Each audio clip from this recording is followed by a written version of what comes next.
Yo guys, Haku here with my review of last night's The Walking Dead episode, and that would be Season 6, Episode 12, Not Tomorrow Yet. And this one was maybe the tensest episode I've ever, the episode that I felt the most tense watching. This entire time, the way they were developing so many characters so much, I just really thought anyone could die, and especially the dangerous situation they were all in. It was so tense. And the character development in this was just mind-blowing. The characters, from where they started the episode, so many of them were so different, so changed, and so better fleshed out by the end of the episode. This episode did a ton for characters, and it did a ton for characters without just being a boring sit-around-talking episode. It was an episode where we got so much action and just excitement. So I'm going to break it down part by part and give my thoughts on everything, then give my general overview at the end. So we start out with the musical number. Is that the right way to put it? The soundtrack was good here, and with Carol baking cookies and handing them out, placing a cookie on Sam's grave, flirting with Tobin, and all of that I thought was just, I was like, oh my gosh, are they actually killing Carol here? Because I do think that there are a lot of places they can go with the character. I think the character has a lot more to show, but that doesn't mean that they can't kill her off. So I was really almost expecting it with all the development we got for her. But then the more development we got for other characters, I was like, wait, are they pointing us towards killing them off? Next up was Rick's speech in the church, and in his speech in the church, it was a very deep subject matter, a dark subject matter of preemptive killing. Is it right to kill them for a crime that they haven't committed and might never commit simply because we think that they will one day commit this crime of attacking us? So it was a very deep subject matter, and it was interesting to see how the different characters reacted to that, not just in the speech, but later on when they were talking it over with each other. I think it was done very right. It was done very well. It hit all the proper emotional notes that it should have hit. And the acting this episode, the acting was, with maybe one spot of trouble, was very good, I thought. Carol, Tara, Glenn, Maggie, Heath, Rosita, Abraham.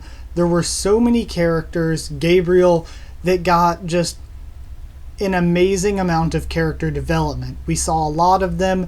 Who they are changed a lot in this episode. Not that it changed, but that we saw who they were. We could feel who they were, and they were affected deeply by the events of the episode. So the Abraham and Rosita breakup, I think, was it was brutal. I mean, the way he said it to her, normally it's funny Abrahamisms, but that was pretty rough in there.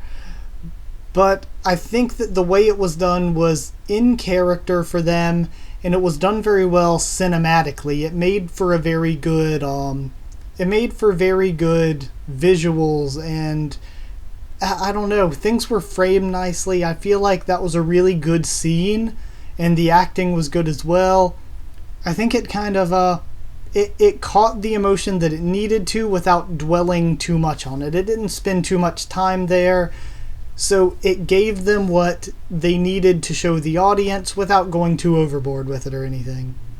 Also, I've got to say that Father Gabriel, he was the MVP for me this episode. I absolutely loved him this episode, from his funny little quip conversation with Rick, and to the very end with him just, the way he just coldly recited a Bible verse and popped the guy, that was so good. His character came a long way, and this episode made him one of my favorites. He was so badass. Gabriel was badass this episode. I absolutely loved him. And the one part I was talking about earlier, which was the one little bump in the acting road of great acting, was Andy's actor when he and Jesus and Rick were talking about the heads and getting one to look like Gregory. And Andy's acting wasn't so great, I gotta say. Not that I'm judging him, not that I'm like, oh, I could do it better, because I probably couldn't. But, yeah, just saying that it was kind of noticeable and almost took me out of the moment where I was like, oh, that line. I think it was the Negan is scary, but you, or the saviors are scary, but you pricks are scarier. And that line, I was like, that's a little bit, takes me out of it. That's a little cheesy. So, that was the one part of this episode that I wasn't like completely hyped about. And even then, I didn't mind. I still thought it was good. I liked that scene a lot. When you're looking at something critically, you've got to point out if you think there's a little bit of a bump in the road there. But that acting was put off by freaking Steven Yeun. Glenn this episode, all the emotional notes were hit so perfectly. Glenn was just perfect in character. All of the emotional notes to hit with such a serious subject matter of killing the people behind the door because he couldn't see them, or because he had to, or stabbing and killing the people while they were in their sleep. The sort of internal justification of having to say, okay, these are bad people, this is why we have to do this. The way he prevented Heath from doing it and did it himself. It was all just, it was great. It was so well done.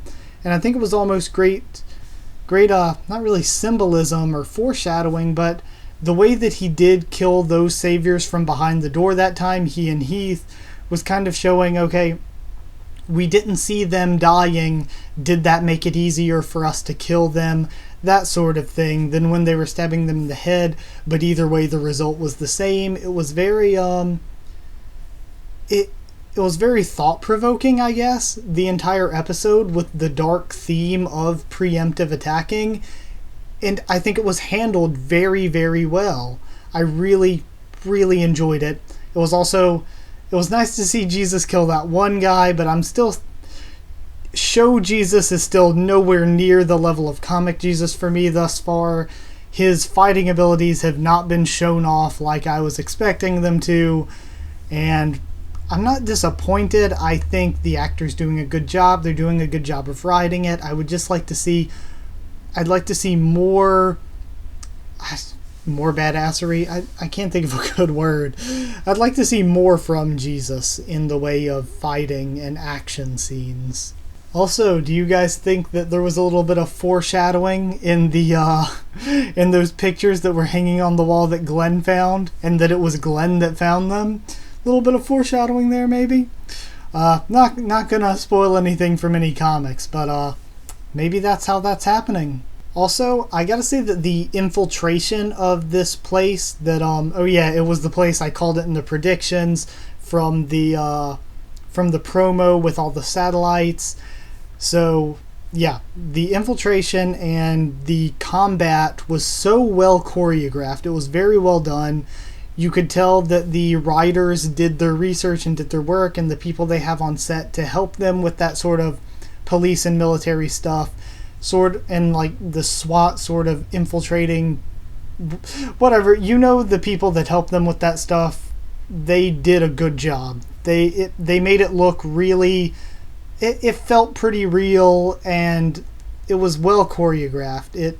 It all fit together nicely, and I gotta say that the editing for that too was probably a large portion of why it came out so nice. It was very well edited, all those scenes together. Now, this episode then ends on a guy before that, we get Morgan back at Alexandria welding a prison cell, or at least what I assume to be a prison cell. It looks like a prison cell to me, and maybe that'll come in use in the future. I'm not sure why he's doing it now or anything, but maybe to preach more about how they shouldn't kill people, they should maybe imprison a bad person. That, or he's going to say, you don't have to banish me or anything, but I held this wolf dude in my basement and he almost killed a bunch of us. So I built myself a prison cell, just toss me in there. Man, that'd be such a douche move by Morgan, though, to do that. Like, guilt them into something like that. It'd be dumb. But I don't think it's past being able to be done. So then Tara and Heath, they leave on their 2-week trip. Then we've got Savior, some random survivor, busts out on a motorcycle, and Rosita shoots him off of it. Daryl beats him up because it's Daryl's motorcycle, which tells us fans that Dwight, the guy from episode 6, was captured by the Saviors or went back to the Saviors. Something. They have the bike that he took from Daryl. How did he get the bike? And then a lady comes over the walkie-talkies saying that she has Maggie and Carol. No clue who she is. This is straying very far from the comics, and I wouldn't spoil it if it was comic material anyway. But even with all that, I think I have some pretty good predictions in mind for when I make the prediction video. And that was pretty much it for this episode's breakdown. And I've got to say, it was probably the tensest episode I've watched live, in my opinion. It was very tense. I had no idea what was going to happen next. And I think me questioning what was happening next was a big part of making it really great. I thought, like I said before, the choreography of all the fighting, the music choices were very good. The editing was amazing. The plot was the best part. So many characters were developed so well. They came so far from beginning to end of this episode, and all the emotional notes they took with the deep subject matter they took on were very well done. I gotta say that even though No Way Out, episode 9 of this season, is still my favorite episode, and my second favorite episode is probably still the premiere of season 5, and even though I gave a 9 out of 10 to No Way Out, and it's my favorite, just from how well this was made, I'm giving it 10 Negan's weed rooms out of 10. Just because it was so well made, I couldn't have asked more of it, and the plot came so very far. So even though it's not my favorite, it's definitely deserving of a 10 out of 10 from the high quality writing and production. Also, for the Negan's weed room thing, I didn't even notice that like at all. It was just so quick, and I didn't really process it or really care that much or anything until I saw they talked about it on The Talking Dead and a bunch of people were tweeting about it, and I was like, okay, I completely missed that altogether. But yeah, 10 weed rooms out of 10. I thank you guys so much for watching. Like if you like this at all. Comment down there. Tell me what you thought of my thoughts. What you thought of the episode. I'm sure it was probably well liked by pretty much everybody. I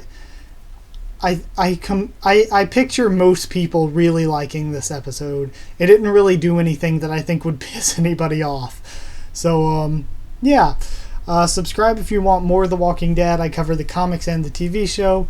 Also, I do One Piece, Tower of God, and a bunch of other stuff if you're interested in any of that. Follow on Twitter if you would like updates on anything. I do tweet here and there saying when I put new videos up, or if I need to push back a video or anything. So, yeah. I thank you all so very much for watching. I hope that you enjoyed, and I will see you all next time.